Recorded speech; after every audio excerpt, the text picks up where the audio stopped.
Sanctus, Sanctus, Sanctus Dominus Deus Sabaoth.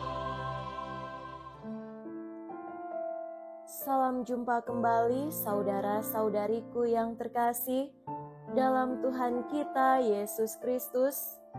Salam sejahtera untuk kita semua. Berkat Allah yang Maha Kuasa senantiasa menyertai kita.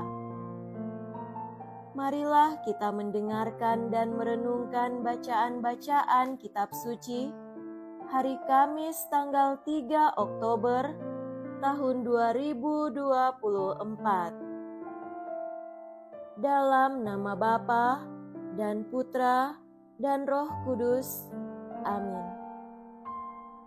Bacaan pertama dari kitab Ayub bab 19 ayat 21 sampai 24. Ayub berkata, kasihanilah aku,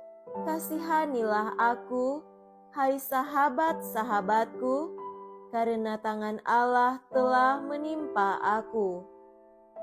Mengapa kalian mengejar aku seakan-akan Allah dan tidak kenyang-kenyang makan dagingku? Ah, sekiranya perkataanku ditulis dan dicatat dalam kitab. Sekiranya perkataanku dipahat dengan besi pengukir dan timah pada gunung batu untuk selama-lamanya.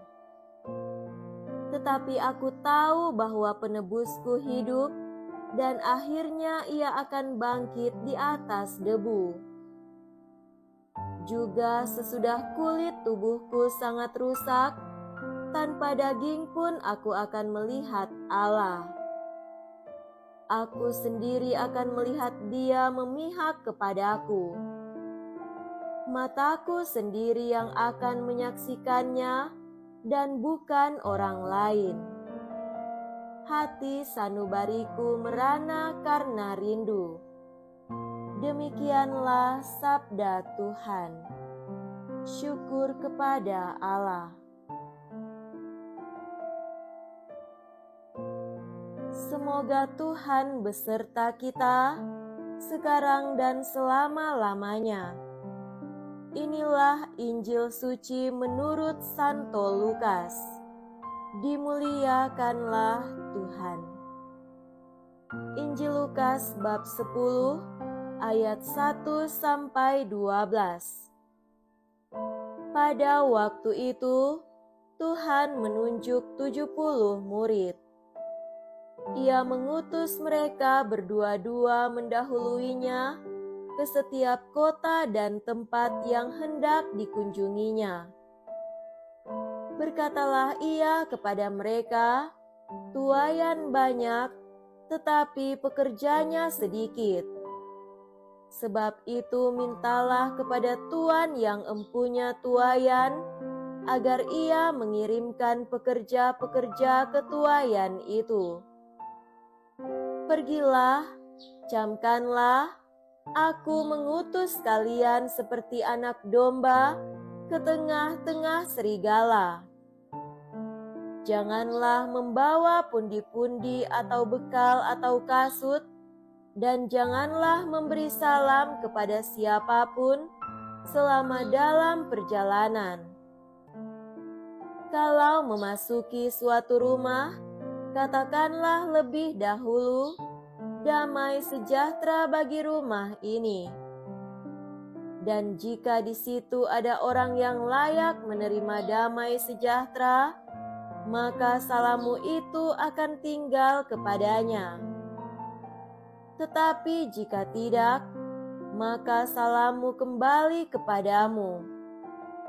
Tinggallah dalam rumah itu, makan dan minumlah apa yang diberikan orang kepadamu, sebab seorang pekerja patut mendapat upahnya. Janganlah berpindah-pindah rumah.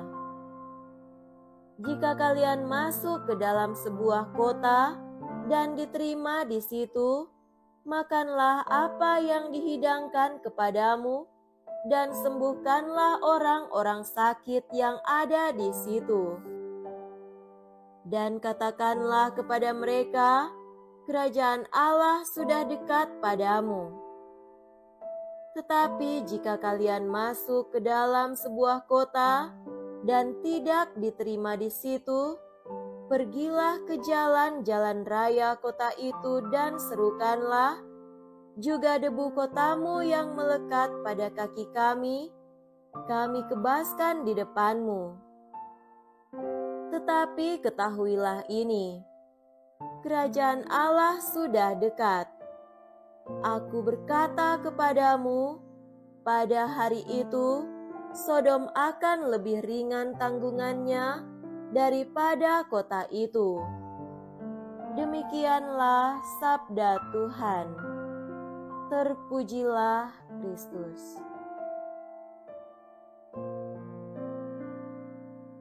Saudara-saudariku yang terkasih dalam Tuhan kita Yesus Kristus, tema renungan kita pada hari ini adalah utusan Tuhan. Setiap orang Katolik karena pembaptisan diutus untuk mewartakan Injil. Orang tua dan orang muda, besar dan kecil, berpendidikan tinggi atau tidak, anggota hierarki atau kaum awam, semuanya ditugaskan Yesus untuk mendahuluinya ke setiap kota dan tempat yang hendak dikunjunginya. Kita semua tahu bahwa mewartakan Injil bukanlah pekerjaan yang gampang. Ada pelbagai tantangan, kesulitan, dan pergumulannya. Ada yang berasal dari dalam diri sendiri, ada pula yang berasal dari luar. Saudaraku terkasih, sehubungan dengan perutusan kita sebagai orang-orang yang telah dibaptis, bacaan Injil hari ini mengajarkan kita 3 hal penting. Pertama, setiap orang memang dipanggil dan diutus. Penginjil Lukas menggunakan 70 murid yang lain untuk menegaskan bahwa perutusan bukan hanya tugas ke-12 rasul, tetapi semua orang yang percaya dan mengikuti Yesus. Kedua, tentang kesulitan yang akan dihadapi setiap utusan. Yesus jujur dengan kesulitan dan tantangan yang akan dihadapi oleh setiap orang yang diutusnya. Tuaian memang banyak, tetapi pekerja sedikit. Itu berarti ada tanggung jawab yang besar dan banyak yang akan dikerjakan oleh para utusan yang sedikit. Selanjutnya, Yesus menegaskan, "Aku mengutus kamu seperti anak domba ke tengah-tengah serigala." Domba itu membuka mulutnya ketika dihantar ke tempat pembantaian dan tidak melawan ketika dicukur rambutnya. Sementara itu, serigala adalah binatang buas dan ganas. Seekor anak domba di tengah-tengah serigala sungguh menggambarkan bahaya teramat besar yang dihadapi setiap utusan. Ketiga, perlindungan dan penyelenggaraan Tuhan dalam hidup dan perutusan para murid Tuhan. Yesus juga menunjukkan perlindungan dan penyelenggaraannya untuk hidup dan perutusan mereka. Para utusan diperlengkapi dengan damai sejahtera, kuasa menyembuhkan, serta kewibawaan dalam pewartaan. Mereka juga tidak perlu takut akan kelaparan. Malahan, kalaupun ditolak, mereka tak akan kehilangan kehormatan dan pewartaan. Saudara-saudariku terkasih, menerima perutusan atau menjadi utusan Tuhan sungguh adalah bagian dari kehidupan kita sebagai murid-muridnya. Kita tak pernah boleh menolak perutusan yang Tuhan percayakan kepada kita. Malahan kita mesti menghilangkan segala kecemasan, ketakutan, dan keraguan kita dalam permusuhan kita. Sebab Tuhan sudah dengan jujur mengatakan kesulitan-kesulitan yang bakal kita hadapi. Namun, Dia juga menjanjikan perlindungan dan penyelenggaraannya. Jika Tuhan melindungi dan menyelenggarakan hidup para utusan, kita memang mesti dengan penuh iman, kerelaan dan sukacita menjadi utusan-utusannya.